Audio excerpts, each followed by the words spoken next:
નવી નવી રેસીપીઓ જોવા માટે મારી ચેનલ હર્ષા કુકિંગ ગુજરાતીને સબસ્ક્રાઇબ કરો અને લાઈક પણ આપો. હર્ષા કુકિંગ ગુજરાતી ચેનલમાં આપનું સ્વાગત છે. ખમણ તમે ઘણી રીતે બનાવતા હશો અને ઘણી રીતે ખમણ ખાધા પણ હશે, બહારથી લઈને પણ ખાધા હશે. આજે આપણે બનાવીશું ટમટમ ખમણ. ટમટમ ખમણ કઈ રીતે હું બનાવું છું તેના માટે તમે પૂરો વિડીયો જરૂર જોજો. તો ચાલો બનાવીએ ટમટમ ખમણ.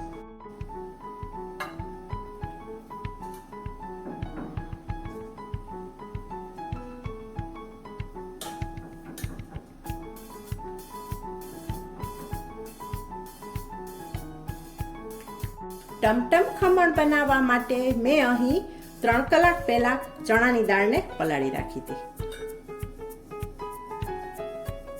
ચણાની દાળ 3 કલાકમાં સારી રીતે પલળી જાય છે.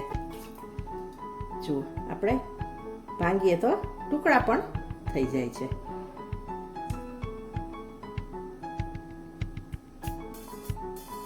હવે આ દાળમાંથી આપણે પલાળેલું પાણી છે તે કાઢી નાખીશું અને મિક્સર જારમાં તેને દહીં નાખીને પીસી લઈએ. દાળને મિક્સર જારમાં ટ્રાન્સફર કરી લીધા પછી હવે આપણે દહીં એડ કરી દઈએ. 1 વાટકી મેં ખાટું દહીં લીધું છે.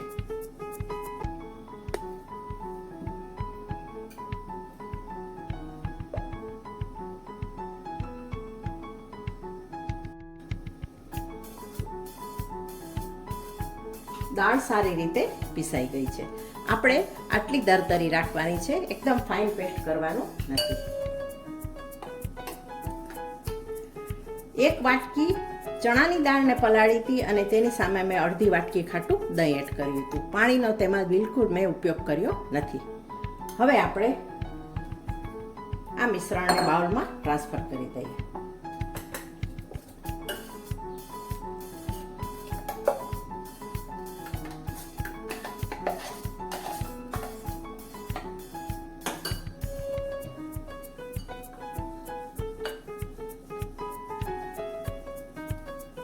હવે આ મિશ્રણને આપણે ઢાંકી દઈએ અને તેને આથો આપવા દઈએ. અત્યારે ગરમીની ઋતુ છે એટલે 6 થી 7 કલાકમાં સુંદર મજાનો આપણે જેવો જોઈએ છે તેવો આથો આવી જશે. ટમટમ ખમણ બનાવવા માટે આથો આપ્યાને 6 કલાક થઈ ગઈ છે. હવે આપણે ચેક કરીએ.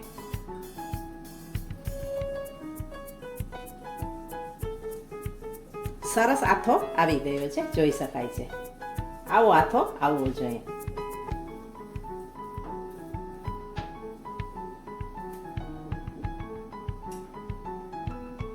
હવે આપણે એડ કરીએ મરચાં અને આદુની પેસ્ટ.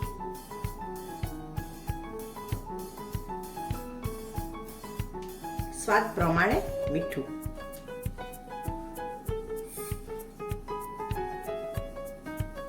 એક ટીસ્પૂન હળદર પાવડર. બધું મિક્સ કરી લઈએ.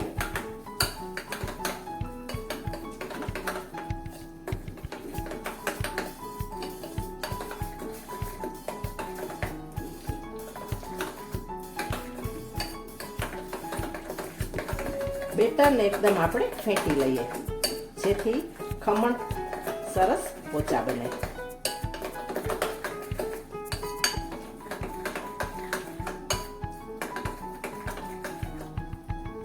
તમને પસંદ હોય તો અત્યારે આ તબક્કે ખાંડ નાખી શકો છો, પણ હું આ ટમટમ ખમણમાં ખાંડ ઉમેરવાની નથી.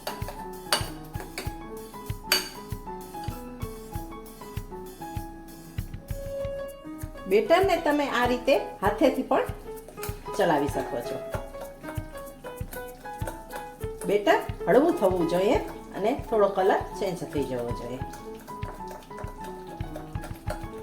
જો બેટર હળવું થઈ ગયું છે અને કલર પણ ચેન્જ થઈ ગયો છે. હવે આ બેટરમાં આપણે ઉમેરીશું 1 ચમચી ઈનો. ઈનો મેં આજે રેગ્યુલર આવે છે ફ્લેવરનો તે લીધો છે. ઈનોને એક્ટિવેટ કરવા માટે આપણે ઉપર થોડું પાણી એડ કરીએ.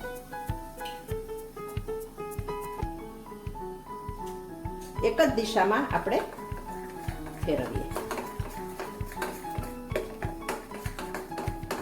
ઈનો બેટરમાં સારી રીતે મિક્સ કરવાનો છે આપણે.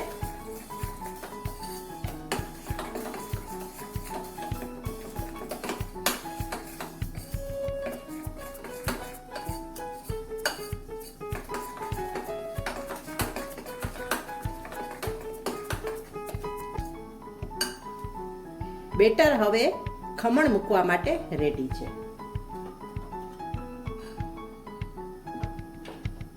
અહીં મેં એક બરફી ટ્રે લીધી છે અને તેને મેં ચારે બાજુ ધાર અને નીચેથી તેલથી ગ્રીસ કરી લીધી છે.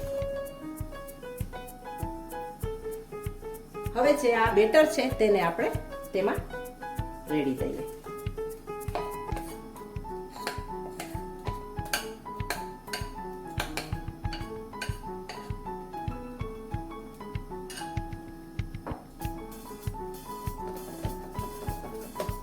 પ્લેટને આપણે થોડી ડીપ કરી લઈએ. ખમણને બાફવા માટે અહીં મેં એક સ્ટીમર લીધું છે અને તેમાં પાણી મૂક્યું છે અને તેની ઉપર સ્ટેન્ડ મૂક્યું છે. હવે જે આ ટ્રે છે તેને આપણે મૂકી દઈએ ઉપર.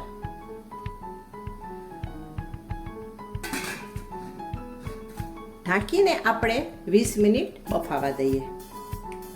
20 મિનિટ થઈ ગઈ છે. હવે આપણે ઢાંકણ ખોલીએ.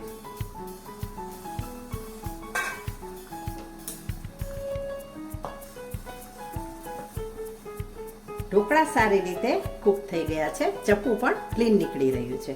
હવે ગેસને આપણે બંધ કરી દઈએ અને પ્લેટને આપણે સાઈડમાં કરી અને ઠંડુ થવા દઈએ. ઢોકળા ઠંડા થઈ ગયા છે. જો અડી શકાય છે. હવે તેના આપણે પીસીસ કરીએ.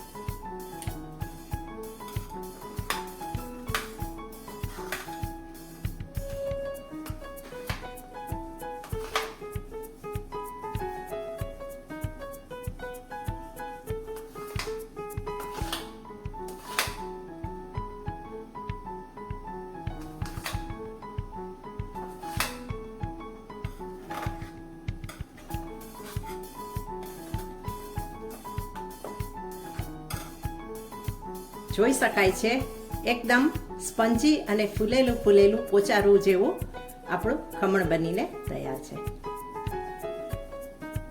હવે આપણે વઘાર કરીશું. ટમટમ ખમણનો વઘાર કરવા માટે અહીં આપણે કડાઈમાં તેલ મૂક્યું છે. હવે તેમાં ઉમેરીએ રાઈ અને જીરું.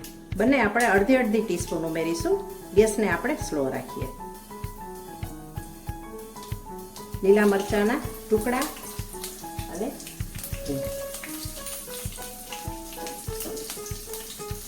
ગેસને આપણે બંધ કરી દઈએ અને હવે તેમાં ઉમેરીએ આપણે કાશ્મીરી લાલ મરચાંની ભૂકી. ભૂકી છેલ્લે જ ઉમેરવાની છે તેથી બળી ન જાય. અને તુરંત જ આપણે ઉમેરી દઈએ ખમણ.